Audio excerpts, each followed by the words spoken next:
مساء الفل على حضراتكم جميعا واهلا وسهلا بكم بفيديو جديد. ازيكم يا جماعه، عاملين ايه؟ طبعا قبل ما ابدا الفيديو اللي معايا النهارده انا بشكركم جميعا على دعمكم المتواصل على كل فيديوهاتي.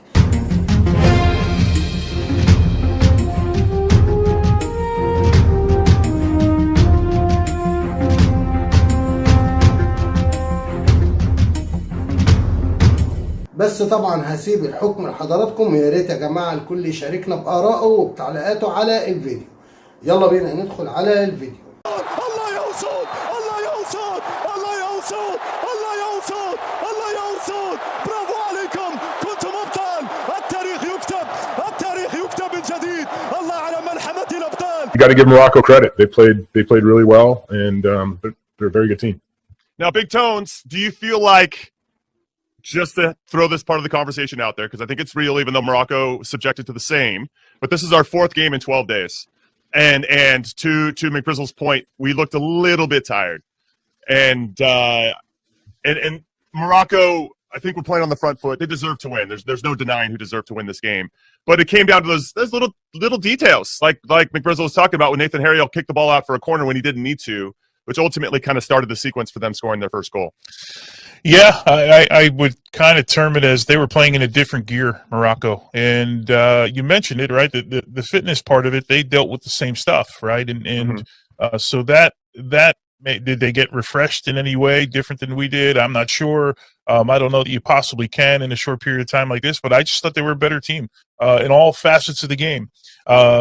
They put us under pressure. We didn't deal with the pressure. We set up in a way that I think was successful in match day 2 and match day 3, where we were going to, where we were going to counterattack a little bit. And they were better than this in all facets. They were better in transition defending. They were better with ball circulation. They were quicker. I just, the term that immediately comes to mind is just a different gear that Morocco was in. All right. You YouTubers, make sure you hit like and subscribe. We are just going to now pivot so we can get ready for the Golasso Network. Again, hit like and subscribe and don't go anywhere. Hi, hello, and welcome to your favorite Average to Good podcast. Call it what you want. We are talking about the U.S. men's national team, our U23s, our Olympic team, and their 4-0 loss in the quarterfinals of the Olympics to Morocco. I'm Jimmy Conrad alongside two U.S. men's national team greats, Brian McBride and Tony Miola. And guys, a pretty disappointing way to end this tournament. And in some ways, kind of a sandwich of results. We lost 3-0 to France, a very good team, one of the favorites to win the gold medal. We had two good performances in the middle of that, and then we got sandwiched with a very good Moroccan performance, who were the deserved winners throughout. I just wonder, what do you think we could have maybe done different in this game? Brian, I'll come to you first. In terms of, was it a starting 11 thing? Because we made one change where Max Dietz came out, who's a little bit more defensive-minded. We had Jack McGlynn start. And I like Jack McGlynn, but I felt like he got a little overrun. And maybe the whole team did, so it's not just isolated to him. But do you think we could have done anything different, or there was just no way we were going to outlast this Morocco team after 90 minutes, given how well they played? Yeah, it's a good question, Jimmy, because you saw in the second half we came out and we actually started pressing a little higher. But at the same time, what that did is it just left more space for Morocco to play through. And so the setup itself, I think, in the first half, it was fine. And you could see that they've been playing that same setup the whole tournament. The problem was the lack of intensity. There wasn't that initiative to go close the ball down. And then when we did win it, we didn't have the confidence to either, stay on the ball a little bit longer and try and connect passes. Throughout the first half, we were chasing shadows. And that large part of that is because of how good Morocco was at circulating the ball and moving the ball 1-2 touch real quickly. And the movement off the ball caused us a bunch of problems. It spread us out, especially on that right-hand side for Morocco and down our left side. So you add in, we didn't really cause them any problems or give them any question marks and have them sort of put back on their heels. I thought Paredes was probably the only player in the first half that actually was engaging and taking on players. But you have to give Morocco credit. They in the first half, they were just rampant, and we were fortunate to only be down. The U.S. win. I just think Morocco is a better side than we are. Well, that's why I wanted to get into some of the nuts and bolts of this, because I want to talk about first before we get into specific plays, because there are some that I highlighted that I thought this is where we lack. Like this lack of commitment or desire to understand when we have advantages and then take back into it, and we'd have to. I know it's a different time, right? And we're pushing more players forward, but they handled Duncan fine when he came in.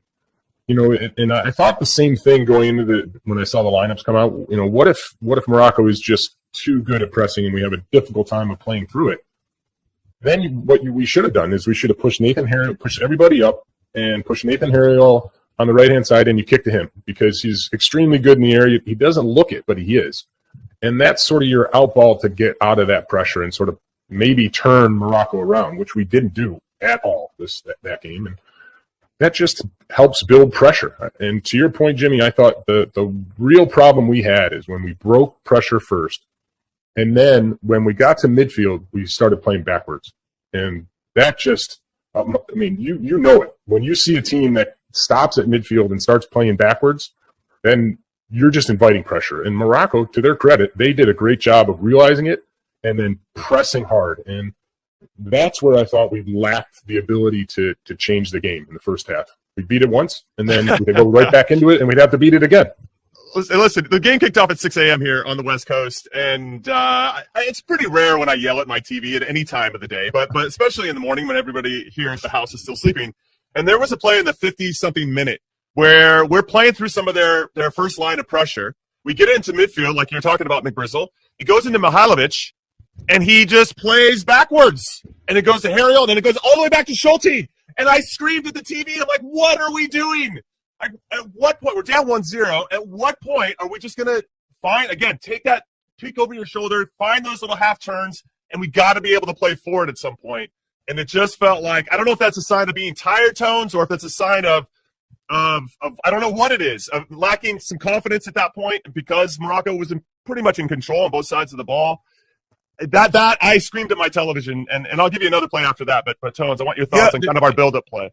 Isn't that indicative though of the entire match, right? No, it is. Yeah, you play scared, and then all of a sudden you start thinking, look, we've all been in those matches before. It's not like we're immune to ever having been in those games before, where you think like the best option is the easiest option. Where on another day the best option might be the second or third easiest option that you're willing to play, that you're willing to take responsibility to play, and that's just the way the game went. And we can look at all of those plays, but I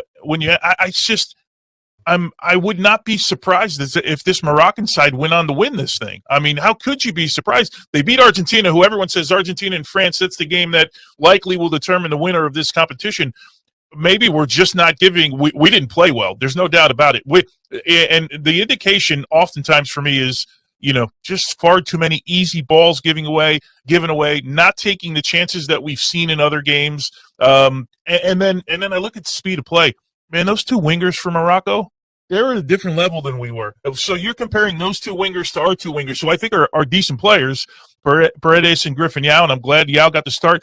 With the two of those, and then Aronson up top, I guess the one argument you could make is there's no Brian McBride, right? Like there's no Duncan McGuire, like the guy that can change the profile of those players, because they're all pretty much the same profile. When you're able to counterattack all day and run at teams and get into space, those three guys work well together, but that didn't turn into the game I think that they thought it was going to be. And then all of a sudden you add all those things up, and like for me, I can't get over the fact that Morocco, and maybe it's the Olympics, and I didn't give them enough credit. I didn't take enough out of the Argentina game, which I watched from start to finish, how good they were, man. They were good, and I would not be surprised. I mean, that's a team that should win a medal, and I would think if they're not on the podium at some point, they'd be upset with their performance.